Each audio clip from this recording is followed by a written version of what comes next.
Good evening, everyone, and welcome to the City Council meeting on Monday, February 2nd, 2026. Individuals interested in participating in this evening's meeting were eligible to register online using the delegation registration form at www.kitchener.ca/delegation or via email at delegation@kitchener.ca. Any written comments received prior to the commencement of this evening's meeting have been circulated to members of council prior to the meeting and will form part of the public record.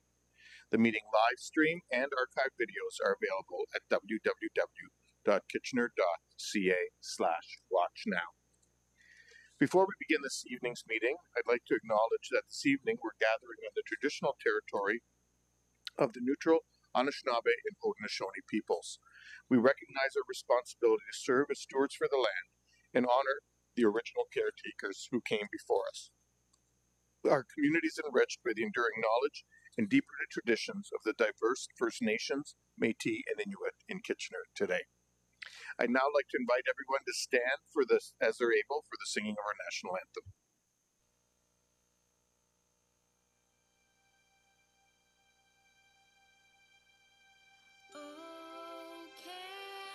Canada, our home and native land, true patriot love in all of us command. With glowing hearts we see we rise, the true north strong and free. From far and wide, oh Canada, we stand on guard for thee.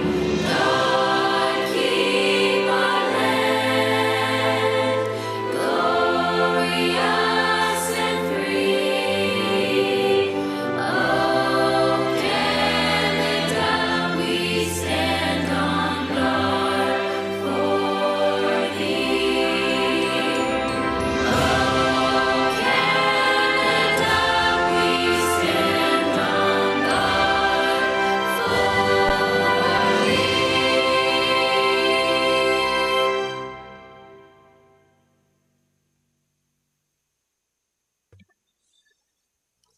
Thank you very much, everyone. Before we begin this evening's meeting, I'd like to acknowledge that February 1st marks the beginning of Black History Month, a month dedicated to honoring the legacy, brilliance, and resilience of Black communities in Kitchener and across Canada. This year's theme, celebrating 30 years of Black History Month, honoring Black brilliance across generations, from nation builders to tomorrow's visionaries, recognizes 3 decades of celebrating Black history in Canada. In fact, yesterday we had the pleasure of seeing the Honourable Jean Augustine, the first Black woman elected as a Member of Parliament, in attendance at the launch of this month's events at the Ken Sealing Waterloo Region Museum. This month reminds us of the countless ways Black Canadians have shaped this country through leadership, creativity, innovation, and an enduring strength that has carried communities through generations. Their contributions continue to influence our city today and will guide and inspire the generations that follow. Black History Month is also a time to reflect and be honest about the work that still needs to be done. It calls on all of us to recommit to building a city where equity, belonging, and human rights are not just ideals, but everyday practices. That includes acknowledging and confronting anti-Black racism, both in historical roots and the ways it continues to show up in our systems, institutions, and daily lives. A true sense of belonging means that people feel seen, valued, and safe, not only during moments of recognition, but in ordinary, everyday spaces of life. It means creating a community where Black residents can thrive, contribute, and be their whole, authentic selves without barriers. I encourage everyone to use this month as an opportunity to learn more about Black Canadian history and reflect on the challenges and accomplishments of Black Canadians. I invite you to learn, participate, and celebrate. Whether through local community events throughout the month, storytelling, food, music, or reflection, there are so many different ways to engage.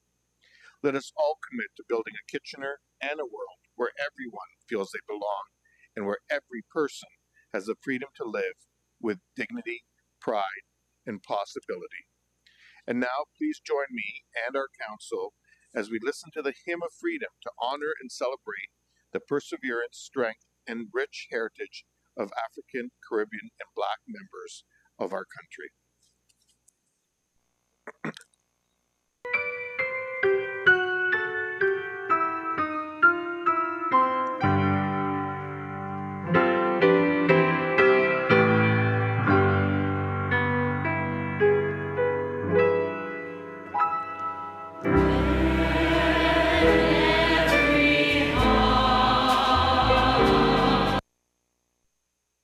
Joys and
much, and thank you, Councillor Chapman, a few years back for suggesting that we play this annually on this day.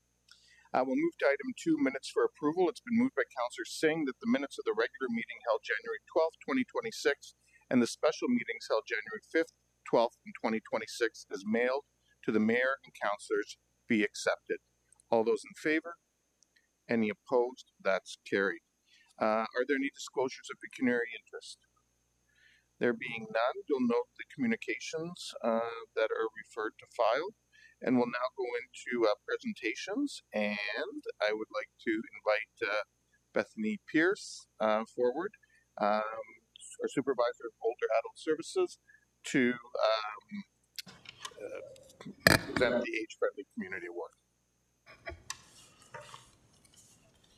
Welcome, Ms. Pierce, and welcome, Lori-Ann, for coming along with Bethany. Thank you so much. Good evening, Mayor Verbanovic and members of Council. I'm pleased to share that the City of Kitchener has been recognized with the Provincial Age Friendly Recognition Award.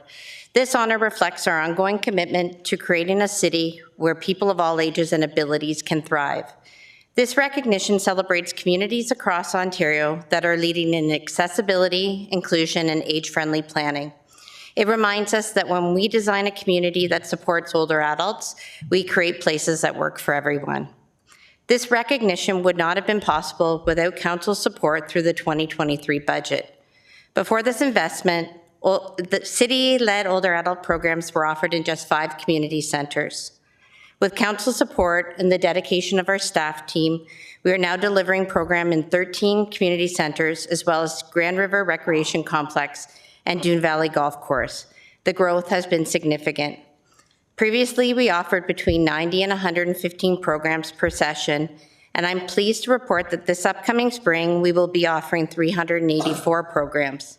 But expansion was only part of this work, and ensuring people are aware of the available opportunities was another challenge we set out to overcome. Through engagement with older adults in the community, we heard that finding information was difficult. In response, we worked collaboratively with older adults to co-create our Older Adult Services Program Guide. This guide makes information easier to access, easier to understand, in a format that meets their needs. Most importantly, it helps older adults learn about programs and services available right in their own neighborhoods. It is evident that this work is making a real difference. Older adults tell us they feel more connected, more active, and more supported. They see themselves reflected in their community and feel welcomed in our centres and spaces. This is what an age-friendly city looks like in action. Tonight, I would like to sincerely thank Council for recognizing the importance of this work and for investing in a more accessible and inclusive future. This provincial honour reflects Kitchener's commitment to supporting residents at every age and every stage of life. Thank you for your continued leadership and support as we build a community where we can all live well and age well. Sure, we can clap for him. Go ahead. Bethany, I just want to and I'll come up and we'll take a quick pick, but just wanted to, on behalf of Council, thank you and Carolyn Cormier for coming down. It was a pleasure to join both of you in Toronto and to see the city acknowledged for, along with other municipalities across Ontario, for the work that you've been doing locally. We saw Cambridge and Waterloo there as well, which was wonderful. You know, to both of you and Lori as the person who oversees the area, thank you, and of course Michael as the GM for the work that is done in supporting our older adults. I think we all know that we're all destined on a path there, and knowing that pathway includes awesome programming from the City of Kitchener to support us in that journey is wonderful. So with that, I do have Councillor Ioannidis. You want to? No comment about my age, Councillor Ioannidis. No. Go ahead. Just wonderful work. I just remember when we first did this, I was on the committee then, and pretty soon I'll be joining the colleagues on the committee for. The best surprise you'll get is, trust me, is when you walk into Shoppers. Well, both surprise and shock with your Optimum card one day, and you find out that indeed you've turned 55 and you get that older adult discount. Wonderful. Thank you. I'll come up and we'll go from there.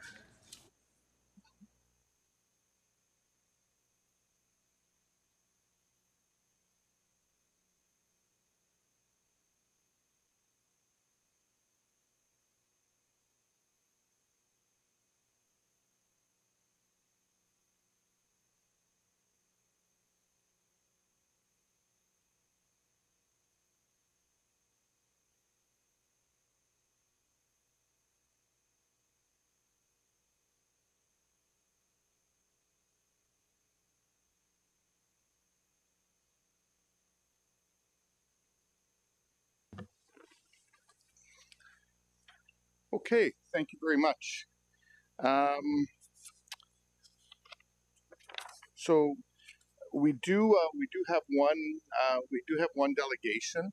Now this is a walk-in delegation, so I just want to remind council our procedure is we'll need to vote to accept the delegation, but as per our procedural bylaw, we won't be asking questions at the end. So you're moving it, Councillor Hernandez. Thank you. Do I have a seconder? Councillor Chapman, thank you. All those in favor? Hang on. So I turn on the screen. All those in favor? Opposed? That's carried. Thank you. I do want to remind all delegations the following. The city values and encourages participation and dialogue in a democratic process that occurs in council and committee meetings and through written submissions and correspondence. It's important that these interactions remain respectful towards other members of the public, staff, and council. In cases where dialogue is not respectful of a delegate, not respectful, or a delegate interrupts the mayor, councilors, staff, or other delegations, makes derogatory statements about the mayor, councilors, staff, or others that are disrespectful, or uses hate speech or language that is considered harmful or defamatory, the chair may interject and take necessary actions to maintain a respectful and inclusive environment for everyone, which could involve removal from the meeting. One last reminder, delegations are permitted to address council for a maximum, what's my maximum today? Is it still 5? But 5 minutes, which will be displayed on the screens in front of you. When there's 30 seconds remaining in your time, you'll hear a small audio tone that will signal 30 seconds remaining. Please take that time to conclude your presentation, as there will be a second tone at the completion of your time, and the microphones will turn off shortly after the exceeded 5-minute mark. Lastly, please do not take offense if following your presentation there are no questions from council. This is council's time to really listen and reflect upon the opinions and ideas shared with us from our community members. And so I'd like to invite forward Barclay Dole. Welcome, Mr. Dole. Sorry? You can leave it there. It'll be safe. You can just come up to the podium, sir. Welcome, Mr. Dole. Welcome. Thank you. So you have 5 minutes to make your presentation to council. So today I would like to speak for like millions of teens all over Canada, like for it to be like hard for like kids to like find jobs, and like if they do like put their resumes on like their like they give out the resumes, like people don't call back, and like a lot of people, there's like bigger things that's going on like in Canada, and like a lot of people are becoming homeless. A lot of people are relying on food banks. A lot of people are like not able to like offend themselves in like these types of circumstances. So I'm here today because like I'm tired, like as a youth, going around trying to look for a job, and I feel bad for the next generation because, like, the next generation is like they say the Gen Z generation is lazy, but the Gen Z generation is capable of like so much more, and I'm here today because like I feel like I was called from God to speak upon these types of things to better uplift youth,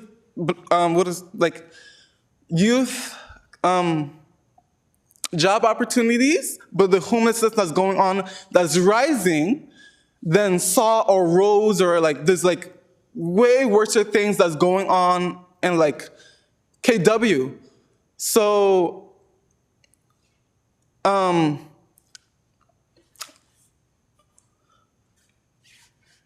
don't know what else to say, but basically that's just like just like change. A better change, a better help for the community, but also not making decisions based on, I think I know how everybody's lives are. Because under that, like, a lot of people's lives are like different, and not everyone's life is the same. So basically, like, counter-reacting with that, and like understanding the needs of the community, because this is why like people go onto drugs. This is why people steal. This is why people do the things they do, not because they're bad people. No one is born a thief. No one is born with a bad heart. Everyone is born with a good heart. But the world we live in today conditions people to be numb, and conditions people to be like not there for one another. So that's why like I would like to see change in my community, and I would like to see like better like job opportunities for youths, because I get like mad and I get like sad and I get like everything that goes on in our world today, and I feel like it's not meant to go on. We can do better. We can be like, because every time there's like negative news, there's never like good news, or there's never like positive news. So for me, it's like, that's why like I come as I am today, because I'm not afraid to stand up, because I'm not gonna live forever. None of us here are gonna live forever. One day we're all gonna vanish. So like, there's a reason we're all here. And it's more than money, it's more than anything. But what I'm saying is that if we can expand the programs that we have to better support youth, or like volunteering, more than volunteering hours, like experience. How can someone get experience when they don't have the opportunity to get experience? So that's basically all I wanted to speak today. And hopefully everyone can understand and better support the youth and the immigrants and the people, because I was called to, speak about those things. And I might seem like this, but inside I'm like a wise, like I'm ageless. Yeah. Make Canada great again. No, Mr. Donnelly, certainly we don't leave because one of my colleagues has some questions for you. But I do want to thank you for coming in. And, Thank you. And speaking passionately about this issue. It is something that council is concerned about, and I can tell you that as a city, we do a lot in terms of providing opportunities for students to work at the city in the summer months. We had a job fair, I know, at the Forest Heights Community Center a couple of Saturdays ago, and I had the opportunity to pop in, and we had, well, I think over 300 students that came by looking to apply. I will also note that part of what you speak of is also something that the federal government is very involved in. They actually offer a variety of programs to get students particularly employed in the summer months. So I encourage you to engage with that order of government as well. But actually, it looks like we're good. We don't have, I think what I said maybe was covered off. So, yes. Yep. Wonderful. Well, thank you very much for coming in. No problem. Have a good evening, sir. Okay, we'll move on to reports of committees, and Councillor Davey, you're first up.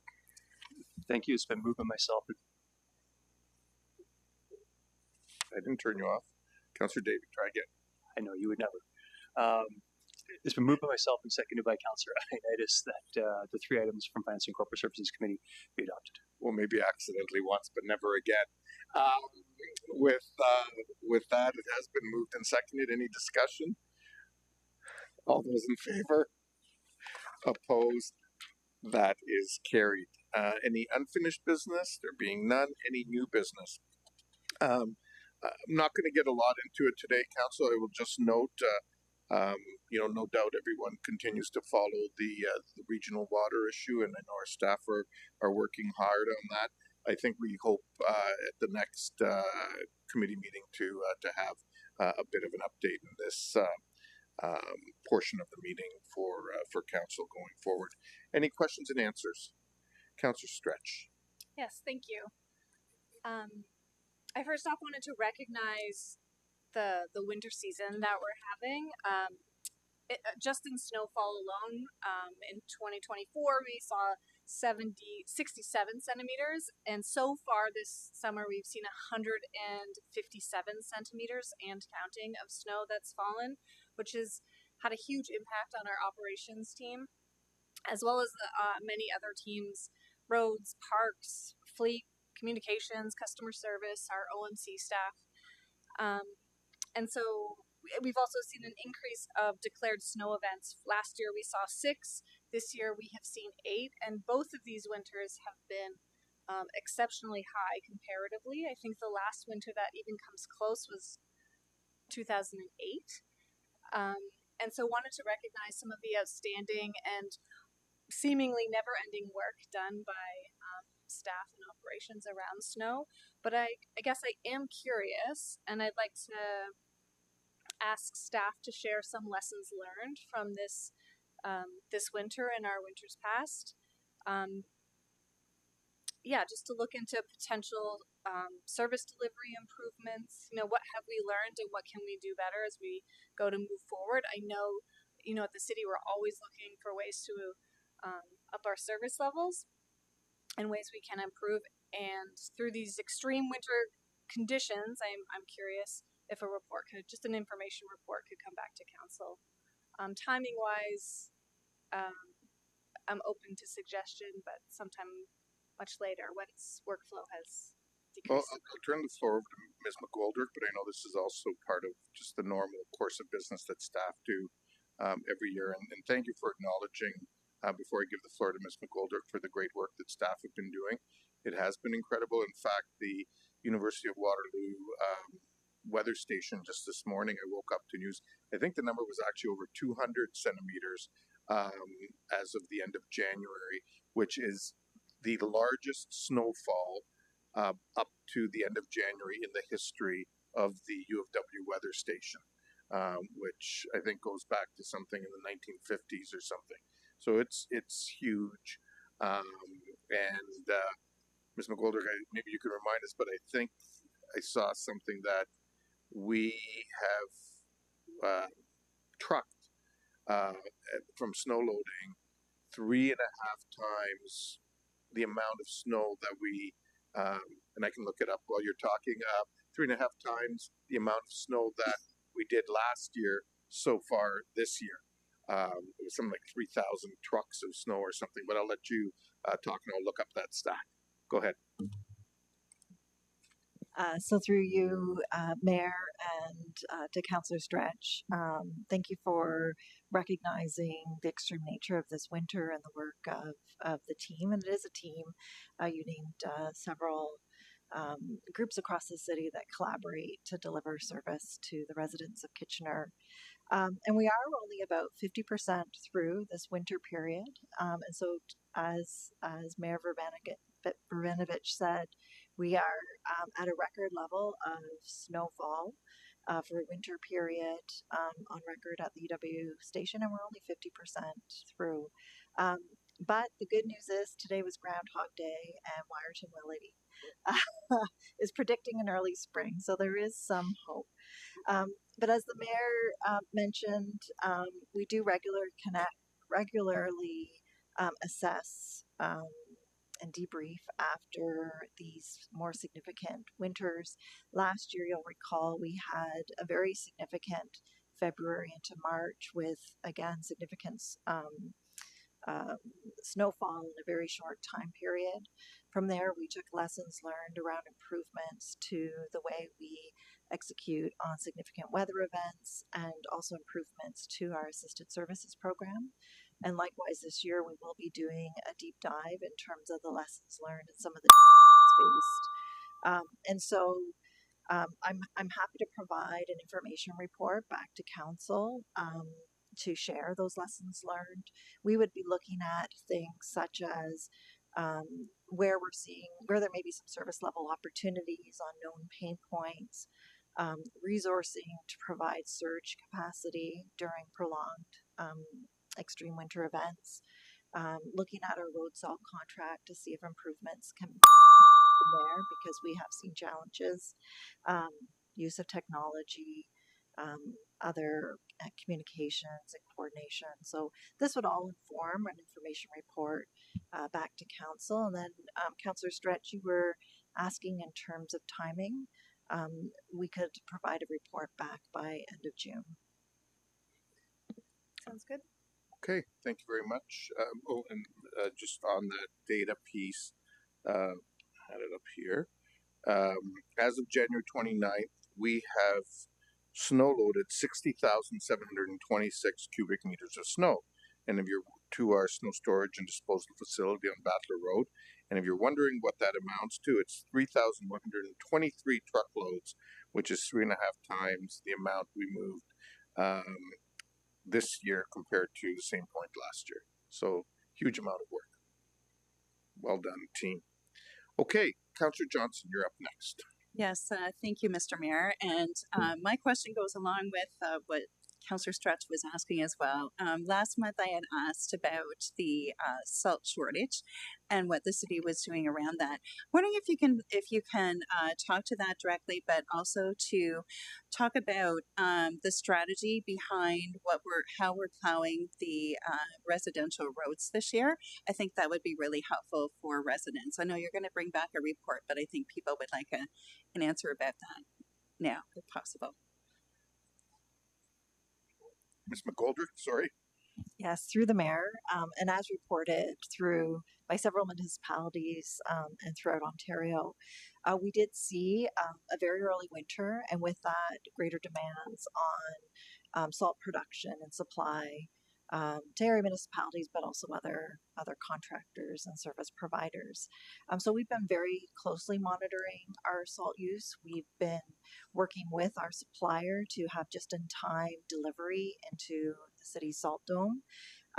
We've been monitoring overall use in terms of our total contract value with the supplier, and we're currently tracking at 67% of our annual supply volume, and we're at about 50% of the winter. So to help mitigate the impacts of low salt availability across the province, we've shifted our approach on all of our roads, quite frankly, but primarily on residential roads, which we call P3 roads, where we're very early in the process. We switch from applying salt to applying a sand salt mixture. And so, we do mixing of our salt into our sand product. And we've now applied that on our priority 1 and priority 2 roads as well, the higher volume at a greater proportion of salt to sand ratio, but we're applying those in those areas as well. We are anticipating aside from what Wyerton Lily has said, that as the tremendous amount of snowpack will start to melt, that will bring icing conditions. And so we are anticipating continuing to require salt into later in the winter and as melting occurs into the spring to mitigate against icy conditions. So we're very carefully monitoring and conserving our available salt supplies and working with the contractor to extend the amount of salt that we can purchase. Thank you. That's really helpful. Thank you, Ms. McGoldrick, and thank you, Councillor Johnson. We'll move on now then to administrative reports. There are some motions coming out of caucus. Madam Clerk. Through the chair, there is a motion arising from in camera earlier today. It was displayed on your screen. Just give us one moment.